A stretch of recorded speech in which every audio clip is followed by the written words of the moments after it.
Step back and watch the chef cook. You want 17 birds? Big ring, I play for the 17 birds. Hit my line if you want 17 birds. Big ring, I play for the 17 birds. I know a guy if you want 17 birds. Big ring, I play for the 17 birds. I know a guy if you want 17 birds. Big ring, I play for the 17 birds. Yeah, I'm from the 17th curb. Yes, sir. Yes, sir. Keep playing that song, baby. Keep playing that song. Yes, sir. It's kind of long. It's kind of long, 500. So I got to cut it at the 30-second mark. I'm ready to run through a wall. Let's go. You know what I mean? It's that time, man. Listen. When you see I got a goat in the building with me, we getting closer and closer to football. Shout out my guy 500 waking up on this early West Coast morning for him. It's afternoon for us if we're on the East Coast. We're going to talk about this preseason. We're going to talk about everything Philadelphia Eagles. But I got to let you know before we get into the meat and potatoes, this video was brought to you by Manscaped. Big Manscaped in the building. Hold on, let me find my graphic. Providing you everything you need. Lawnmower 4.0s, 5.0s, everything. Use code Brunson, save 20% off, get the free shipping. And the free shipping I fought for that for y'all. So listen, man. We got us a new role. Oh, let me say what's up to the people in the building real quick. Hey, you want to feel like a man? Get Manscaped. Right. Get Manscaped. Hey, before you play on the field, make sure the grass trimmed with Manscaped. That's right. Dave Dust, what's going on, Miss? Right. Miss Austin, how are you doing this morning, Miss Austin? Dave Dust, Richard Kane, everybody in the building, Murder Music, what's up with y'all? Ronald Wade, what's up? Let's talk about it. 160 people strong right now. What's your overall thoughts on practice, 500? Like overall in a nutshell, how do you feel? What are you up on? What are you down on? What would you like to see? Just how you feeling? You know, I have a bunch of mixed feelings. Like of course you like to hear guys are doing good, and you want to hear, you know, the Hurts to AJ Brown connection. You want to hear how Hurts looks, how Jordan Davis looks, how all these guys look. But then you get guys that'll be like, they'll put up statistics like Hurts was 15 of 17 for 3 touchdowns today, but he had a bad day. So it's like, I don't know what you can really take out of it, except for guys are in shape. They're looking better. Certain things have changed from last year. No injuries is of course the first thing, but I mean, overall, I think it sounds like it's going pretty good. I do wish we were practicing more. I do wish we were hitting more. But that could just be the old guy in me, but I mean, so far so good, really. I'm cool with the lack of practice or how everybody feels about us not practicing enough, especially when you got Sirianni coming out his mouth saying, that the starters are going to play in the first preseason game. Like, when does that happen? You know what I mean? Right. So if they're going to get a series or two in the first preseason game, I would give up, extra time on the practice field, because a lot of those guys do a good job of working out on their own. Now, I don't follow every other team, but I know the players that we got, they work out all off season. Lane Johnson got the barn. Hurts takes the receivers to Houston. A lot of people get working. I think Marcus Epps even got like a gym. He owns a gym with some turf in the back or something like that. So yeah, man, a lot of people get some good field work in without, team structure, front offices over their heads. So I wasn't really too worried about practice myself. But playing in that first preseason game, man, I feel like, being a Philadelphia guy, I feel like they got to look good if that first unit going to be out there, because you could possibly be 500. Hear me out though. You could possibly be going against, the third unit of the Jets. Maybe they don't want to play their first unit. You know what I mean? So I think we have to look good, in my opinion. But it is what it is. We'll see. It'll be interesting. I mean, you know how Philly fans are. They're gonna kill them if they don't look good in that first preseason game. I had an uncle one time. We were watching the games. It was first preseason game. Donovan McNabb comes out. He throws an incompletion. He gets up. He goes, "This team sucks. They ain't doing anything," and he walks out after one bad pass. But that's how Eagle fans are, though. We're gonna be worried if they struggle. We're going to be acting like they're the greatest thing if they go out and kill it. I just want nobody injured. That's really what I want to see. I'm actually more interested in the battles, like some of these depth pieces and some of the battles going on there, more so than the starters. Like, I would come out, I'm going to tell you this. I'd come out, though, first play action bomb to A.J. Brown. Just like Owens and Just McNabb like back in TL, the yeah. game. And Just like that was the that. preseason game against the Ravens, right? The Ravens first one always Right. played in first play. I think Right. you do that set the tone early. That's what I would like to see them do. Yeah. Go out there and put the league on notice. Like, you got to watch out for us vertically Yeah. now. People think I can't do it. In terms of his in terms of Jalen Hurts, I'm speaking on him now. In terms of his progression and some of the small clips and things we've seen him get better at, like throwing motion and just handling the spotlight and being a professional at all times. I think that this could really be a breakout season for him. But what has to happen, in my opinion, is the Philadelphia Eagles have to find a way to make the running backs a part of the passing game. Like, we really don't do that as much as we should. And that kind of leads me to this, man. Do you think that's why we would add another running back like today or yesterday, whatever happened? We signed DeAndre Torrey. I didn't know nothing about him. I'm not going to lie. Then I looked at his film. Man, I don't know how he wasn't already in the NFL. Yeah. I'm going to just leave that at that, man. When you add a guy like that from the tape that I saw, it makes this running back room more of a threat to Miles Sanders, in my opinion. You know what I mean? We're still hearing the same reports of Miles Sanders not being able to catch the ball. We're still hearing the same reports of Kenneth Gainwell catching the ball and looking better than him in some certain situations with the first team. So it's like we keep adding more running backs. That further lets me believe that Miles Sanders, this could be his last season. We just got to see how that shake out. How you feel about the Miles Sanders thing? I think if Miles has a great year, he's gone. If he has a bad year, I think he's gone. I don't think they're going to pay a running back like Saquon Barkley money or tons of money. So I feel like either way, it's going to be hard to keep him. I do agree with you, though. I would love to see these running backs out of the backfield catch more balls. I mean, the amount of fear that teams already have with those weapons at receiver and your tight end. If you can have running backs coming out of backfield that you could throw the ball to, they're gonna have a lot of space. So I would love to see it. I still think, though, like, I wasn't surprised they added a back. I still think they need another because they only came in with 5 running backs. I think most teams have 7 to 8. And I still think you need a short yardage, big physical back. Like, who's my goal line back right now? Like, first and goal at the 1, who am I giving the ball to? I think it would have to be Gainwell. And that's sad because Gainwell is more of a Swiss Army knife than a big back. Yeah, I foresee at some point Jordan Howard coming back late, like maybe like week 2, something like that. I could see him coming back just because I think he's a great complementary piece. Now I don't know enough about this kid Torrey either. I don't know enough to make a judgment. I know they got that other kid from Oklahoma. I'm excited to watch that Kennedy Brooks. I imagine he's going to get a lot of carries tomorrow because you have Scott banged up, Gainwell banged up. I'm sure Miles not going to play that much, so maybe he's the answer too. But I think the Eagles. I think people get down on the Eagles running back situation because they don't have maybe the established number 1 guy. But what were we, number 1 run offense last year? We had the rushing offense, best rushing offense. So what's great? What's good about having a Zeke Elliott? He's one of the best backs, even though he stinks now. He's old. But what's so great about having him? If the Eagles had the best rushing attack last year, we still got one of the best rushing attacks, anyways. Right. But the big part about that is that Jalen Hurts is the reason for that, though. You know what I mean? They added so they added in Jalen Hurts' rushing yards and Jalen Hurts' rushing touchdowns. I know me and you both agree on this. I don't want Jalen Hurts carrying the ball that much this year. No. You know what I mean? I think it's a recipe for disaster in a lot of cases. You know what I mean? Yeah. Force him to be inside the pocket and force him to deliver some balls across the middle, which he's been putting an emphasis on this training camp. But I think a long-term winning formula for us is probably to not be the number 1 rushing team in the National Football League, right? Because we want to scale down the amount of times that we giving the ball to Jalen Hurts. It's so hard to predict what's going to happen or what could have happened because last year we just abandoned the run for the whole 7 weeks. Who knows if we would have had a balanced pass attack? We could have won 11 games last year. Oh, yeah. Easily we could have won 11 games last year.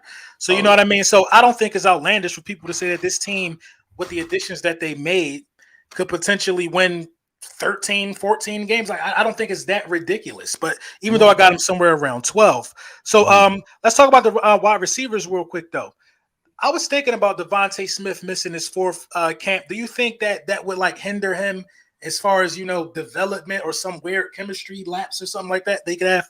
No, I think Devontae Yeah. Smith's going to have a monster year. I honestly don't even think it's that bad. I think the Eagles are just anybody with any injury is going to sit. They're just going to be precautionary, right? And a groin, groin or hamstring, those are two injuries like you have to be 100%. If you come back at 95%, you can very easily re-injure it, and then it'll linger on all year.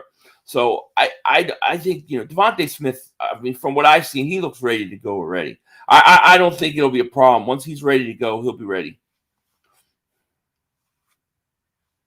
Oh, I can't hear you.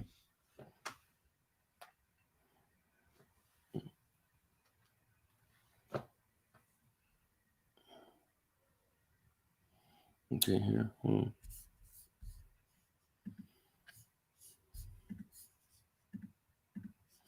Yeah, I can't hear you.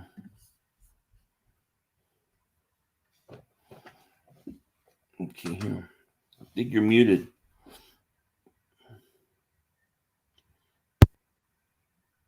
I just heard a click. Now it says mute.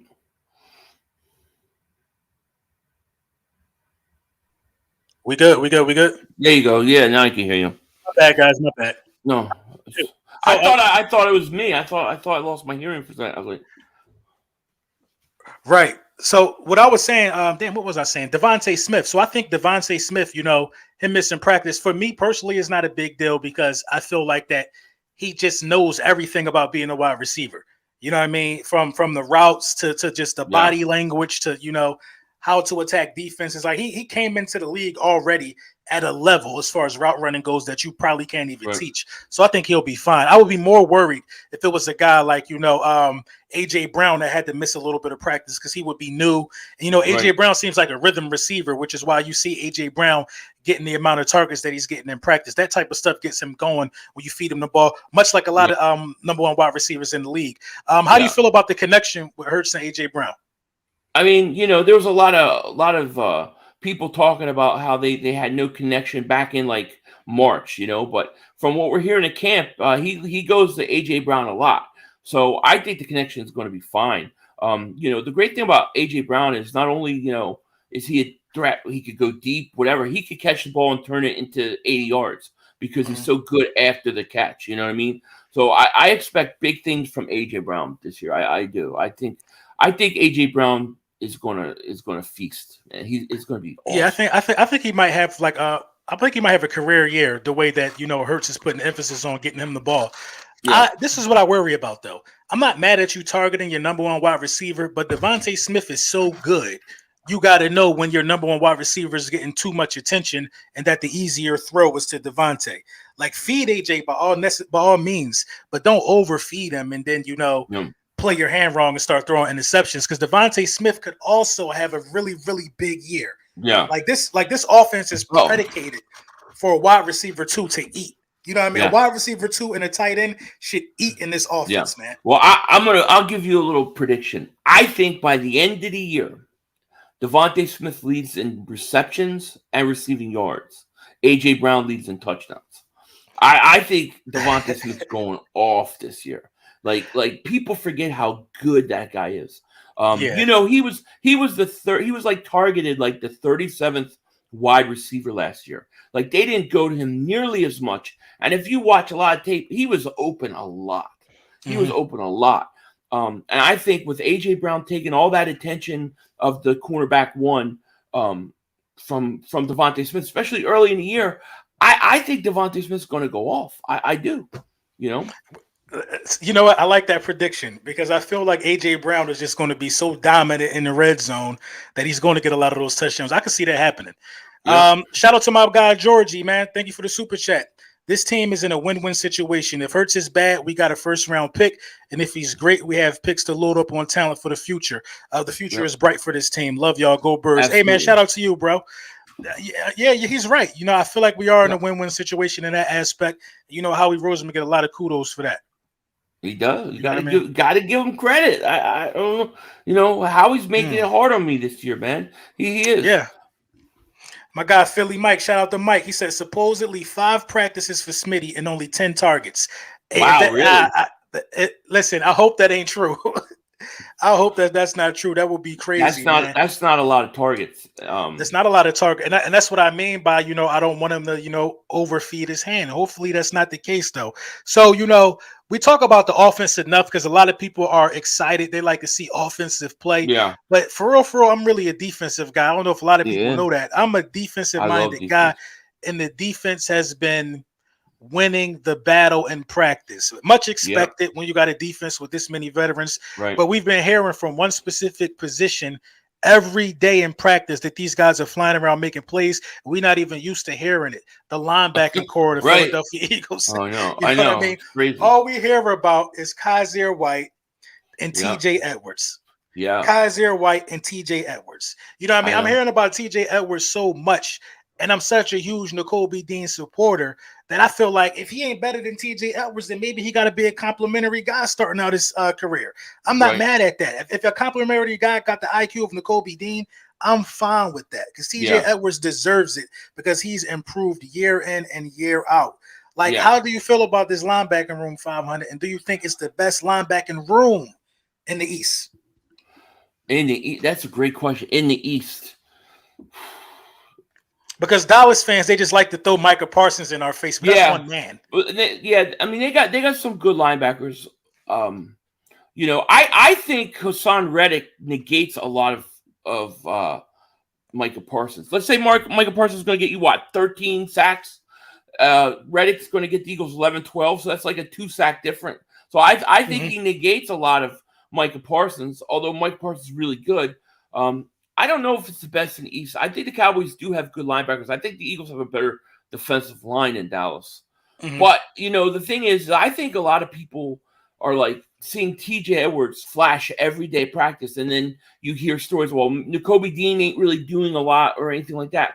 I don't think that's the case. I think Nakobe Dean is transitioning well. I just think that a lot of us, including myself, have slept on TJ Edwards. He got better and better. Yeah, and I liked him last year. I thought he was our best linebacker. But you forget about him because of Kaiser White, because of Hassan Reddick, because of Nakobe Dean. And this guy came in and said, "Well, listen, you want my job? You're gonna have to take it." And he's playing absolutely great. So I think not enough credit goes on TJ Edwards, and people just look to go after Nakobe Dean. Oh, he's not doing anything to win the job. No, TJ Edwards has been that good. I'm so excited about these linebackers, man. I'm so excited. I am too.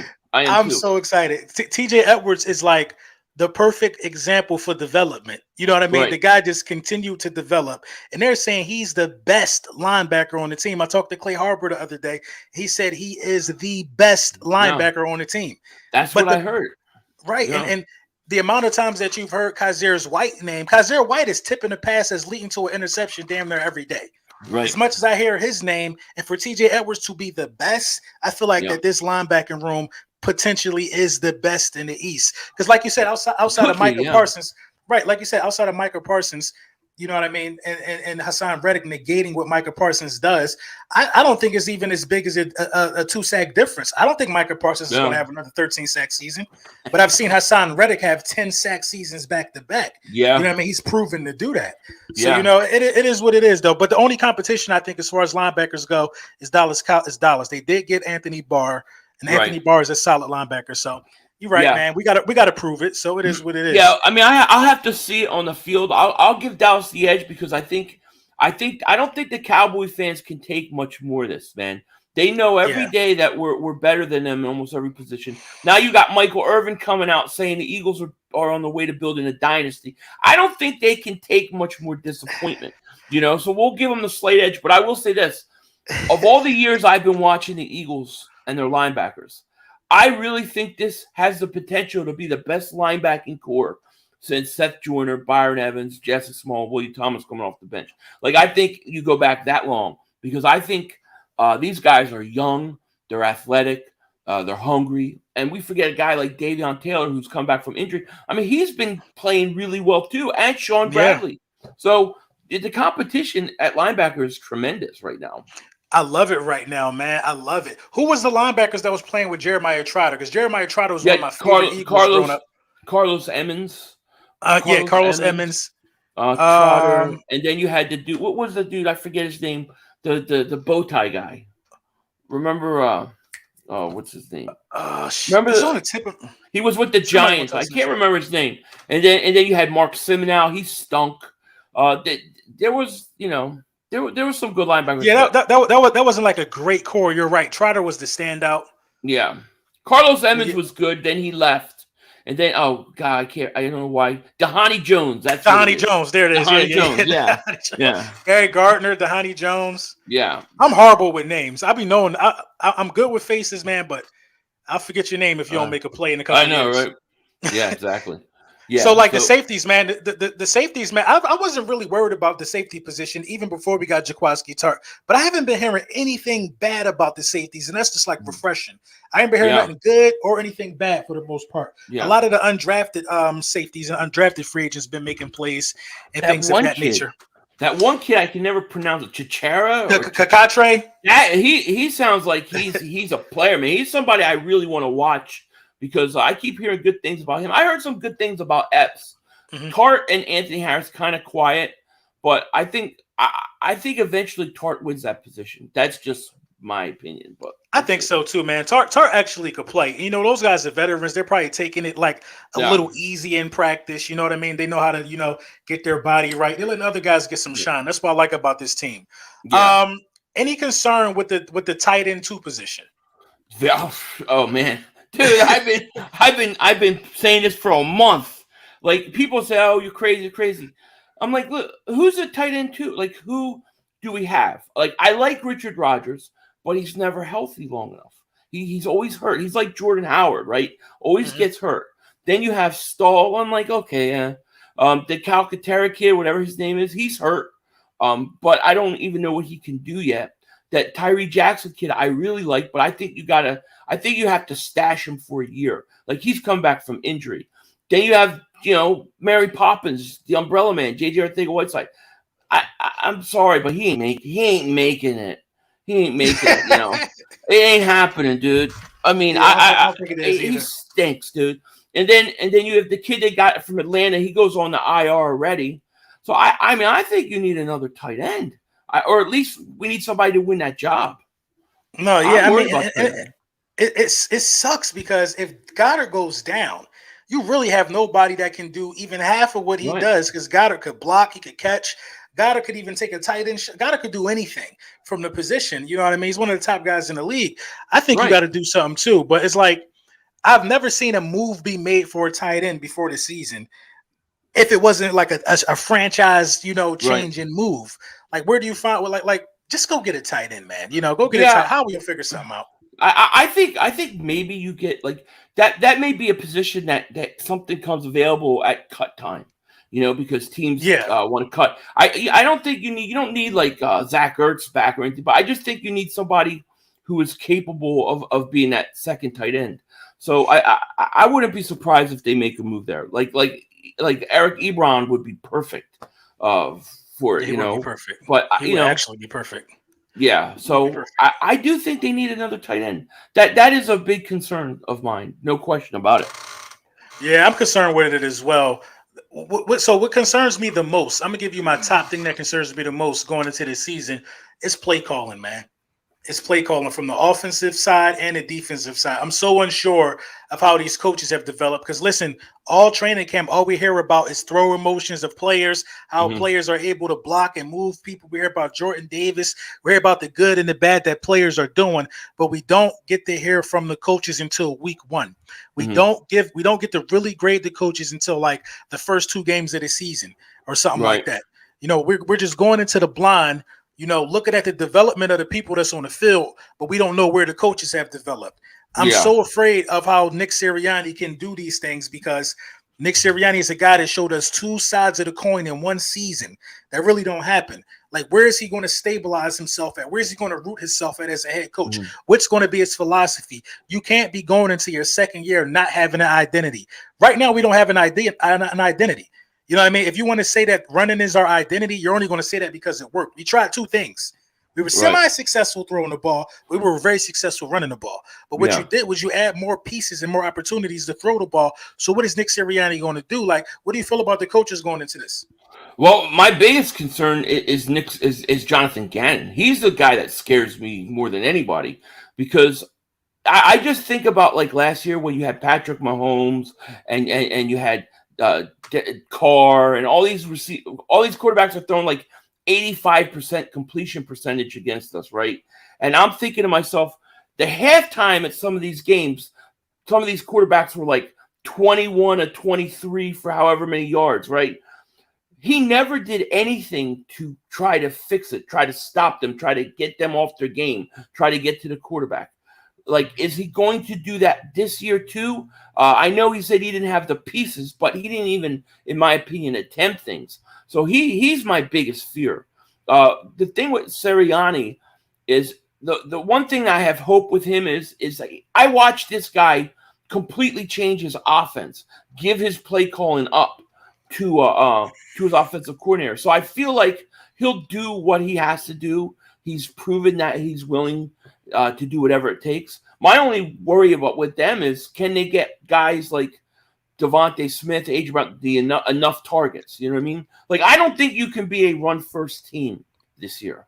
You have too many weapons to do that. I think if you're a defensive coordinator, right? If you're playing the Eagles, you're going to look at that Tampa Bay game, and you're going to say, okay, this is our game plan. We're going to go in and we're going to contain Jalen Hurts, and we're going to stop the run, and we're going to force him to beat us with his arm. That's what teams are going to do.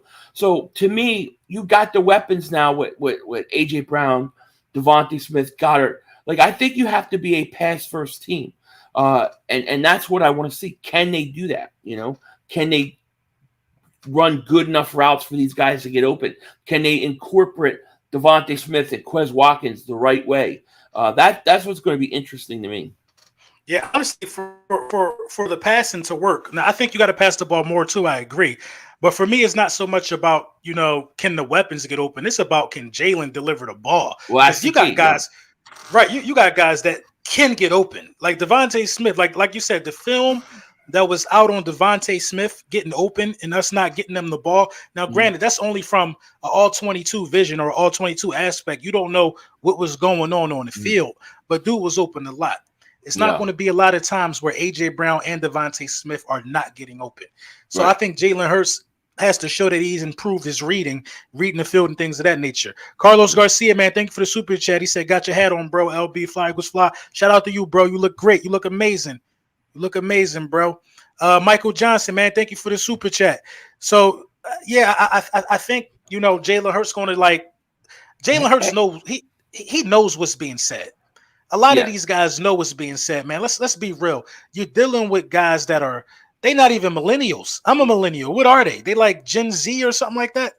You're dealing with 22-year-old, 23-year-old men who are on social media. They know what's being said about them. Yeah. Everybody thinks Jalen Hurts can't throw. The chip is on his shoulder. You know what I mean? The chip is on AJ Brown's shoulder with the way that he left Tennessee. Right. The chip might be on Smitty's shoulder because you even brought AJ Brown here. So this offense got to use all of those things that's against them to kind of overcome some of these hurdles. But I feel like you do got to pass the ball.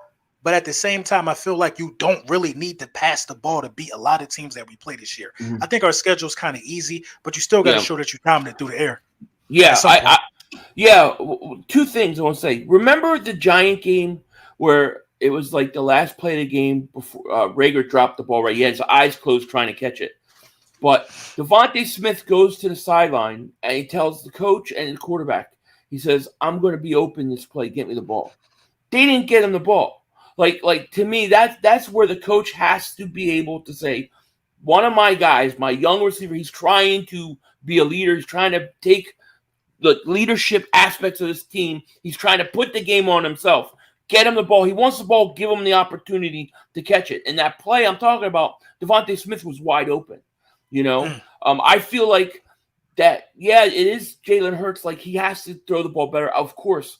But I think that there's also times where they made no effort to get Devontae Smith the ball. And they got to do that for all these guys this year. I mean, they'll get open, but you got to You gotta try to get them the ball. If Devontae Smith comes to me and says, "Coach, get me the ball. I'm going to be open," I'm telling my quarterback, throw him the ball. Not Jalen Reagor. Right. I feel you. I think I kind of remember the play that you're talking about. It was I the remember the Giants game kind of. and it was late. It was late in the fourth quarter. We were trying to come back. The game was on the line. Yeah, and he throws it up, and Reagor goes up and drops the ball. Remember, he dropped the ball. Yeah. And they had pictures of him showing his eyes were closed when he was going to catch the ball. But Devontae Smith asked for the ball, and then you see him coming across the middle, wide open. Like, he might not have scored a touchdown, but he's going to get you the first down. And it bothered me that he goes and he tells the coach, and they didn't even try to get in the ball. That's where I want to see them, get these guys the ball. Put it in their hands.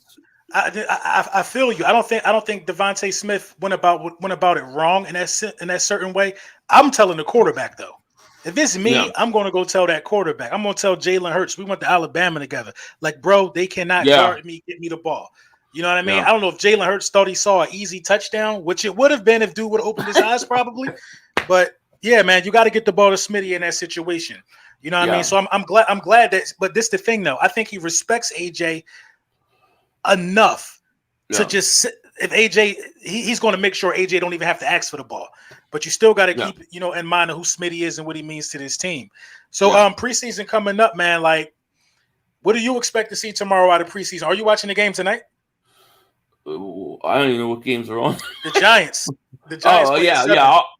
I'll watch. Well, I'll probably be home late. I probably won't be home from work by then, but I'll watch. Don't worry, I'll let you know what happened when they lose. Yeah, well, Giants stink, but no, I'll be watching the Eagles tomorrow for sure, though. No, yeah. I'm home for that.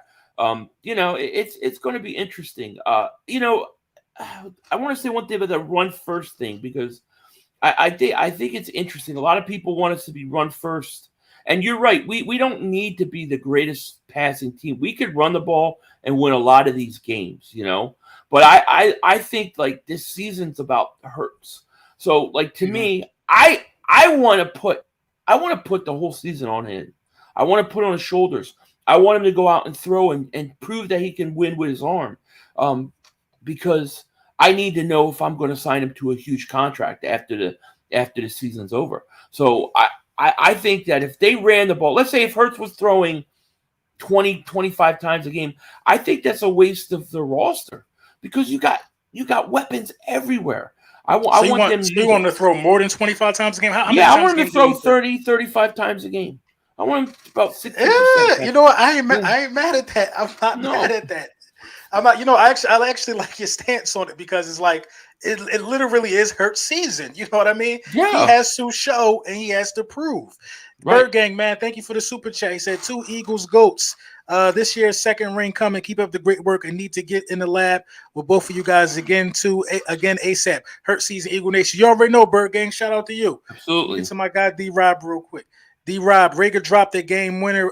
We would have been talking about him different for at least.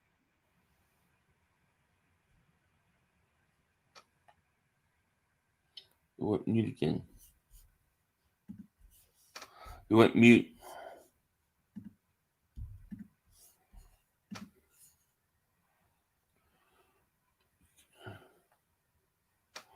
Can't hear him.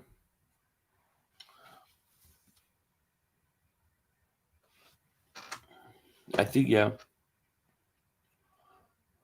Yeah, I think you got muted again. Jalen Reagor. While he's muted, I'll just say Jalen Reagor stinks. So, well, maybe he'll have a good year. He's having a great camp. So we'll see. We'll see. Maybe Reagor will do something. Let's hope.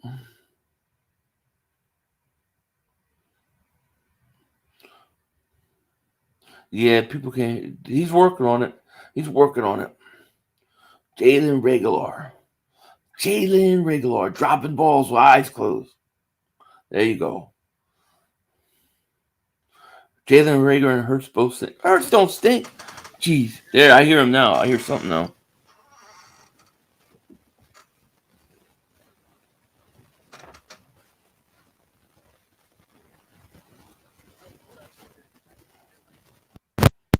Can't hear him. Now I hear him. I hear you now. I think. Why isn't Test. Yeah, I hear you. 500, can you hear me? I hear you. You hear me? I can't hear you. Well, Hold on. am I mute now?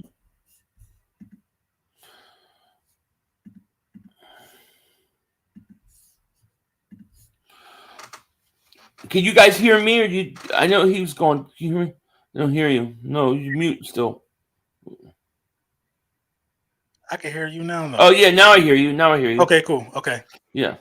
my bad, man. like- It's these AirPods, man. AT&T commercial. Right. You know what? Like I have the same problem with the AirPods because my kids got an AirPod, Mhm. so like they'll connect. Like I'll be streaming, and they'll somehow connect to my computer. No, And that's it'll exactly totally what mute. happened. Like I couldn't hear you all. Then I start hearing Pepper Pig, and my daughter, she's Yeah. like on the tablet. I'm like, oh man, I gotta. Damn Pepper. At least it ain't Caillou. Okay. Somebody I like Pepper Pig though. Caillou needs a beating, that kid. I'll tell you, it drives me nuts. So I'm excited for these preseason games tonight, man. I'm excited for the Eagles preseason game tomorrow. Are you going to be streaming it? Yeah, I'll be streaming it. Yeah, Although I'm gonna be tuned in. although I hate when it's preseason because I have to run the game through the internet. Like I usually have it on DirecTV, so sometimes it messes with my stream. I find the NFL app to suck. Like it always craps out on me. But So I'll they be don't- streaming it. So they don't do on a Sunday package. They don't do the preseason games. No, they Oh don't. wow, I didn't know that. So I got NFL Game Pass because I Mhm. like to be able to go back and watch the games and stuff. After each week. But yeah, so I'll be streaming. It'll be fun. I can't wait to see Jordan Davis though. Like, dude, like if there's one guy that you hear about every day that like I totally buy when it comes to practice is Jordan Davis. I mean, everybody talks about Jordan Davis. I think this dude's the real deal, man. I think he's going to be top 5 in his class, and I think he's already a superstar, man. The way he handled that Cam Jurgens question, Oh yeah, that was just like the classiest Yep. thing I've seen from a rookie in the last couple years. You know what I mean? Yep. He was like, "Listen, sometimes Cam beats me. Like you guys only seen one rep." I think that was dope of him, man. Especially in his position. But boy, did he move Cam around. I know, but Cam don't pick him up like a rag doll. Like he had him so high, Cam was trying to put his foot down to find the ground, and he couldn't. He's like trying to find the ground with his foot. He Right. couldn't find it. It was brutal. It was brutal. That's one of the first clips I seen, and I said I can understand how people get hurt in practice. I was like, I can understand because he was like a split second from having his foot getting caught up under him. Yeah. And that would have just been like an unfortunate thing, man. My guy D-Lo, what's going on, man? Shout out my guy, man, D'Angelo Xavier, man, one of the best rappers there are. What do you say? Jordan Davis is going to be top 5 in this league. I can see it happening too, man. But I know. I want to cut back into your lunch. I know we on. No, but did you see one thing? Did you see not just that workout with Cam Jurgens? If you look at the like 11-on-11 in the open practice, you look at a couple times like he's pushing Sayamalu back like nothing. Like there was a double team on Kelsey and Sayamalu on him. Kelsey releases and he just started shoving Sayamalu like 3-4 yards. He was going backwards. The guy is an absolute monster. I love this kid already, man. You think it's a day one start? I think he could be. I think he'll be starting by the end of the year. He'll probably rotate in, but I think he's got a chance to be the best defensive tackle we've had since Jerome Brown. Like that's how much talent I think he has. That's some huge kudos, man. He do look like a beast too, man. I kind of not like to talk about him so much because like he's already so good, and I don't think we've ever hit this well on a draft pick. Probably. I mean, we hit really good with Smitty. Like as good as you can get. I mean, he broke the rookie record, but I think Jordan Davis is a guy that can like retire an Eagle. You know what I mean? I agree. I think he's one of those guys that he could be so good that you just potentially pay him whatever. You know what I mean? Wide receivers, sad to say, they kind of come and go. But like generational talents and physical specimens, they don't come around a lot, man. And, I'm glad he's an Eagle for sure. Me too. Oh yeah, me too. You know what I mean? Exciting, man. It's exciting. Very exciting, man. Preseason being underway, man. Like I said, I don't want to keep my guy 500 much longer. We, you know, what is it, like 10 o'clock over there? Yeah, 10:15. I'm on You lunch know what I break. mean? Right, No. my guy on lunch break. I want to let Yeah. him get him some eggnog. Is it eggnog time yet, or we gotta wait? No, we got to get to Thanksgiving. But right now, I haven't earned any eggnog. I got a diet. If I don't lose weight, I ain't drinking any eggnog this year. I've already told myself. Listen. We could go on a weight plan together, man. Let's do it. We can I'm do ready. it together. But shout out to do my it. guy 500, man. We're gonna do many more collabs. You know how this thing Absolutely. go, man. You know Yep. what I mean? Make sure you have a productive Thursday afternoon. Tap into some preseason, tap into my guy's stream tomorrow because I'm gonna be there because I don't live stream. I watch these guys when they do it, 500 and everybody else. So I'm gonna tap in over there, man. Make sure y'all pull up too. All right, man. Any last words, 500? Nah, man. Thanks for having me on. I appreciate it. And go You already Birds. know.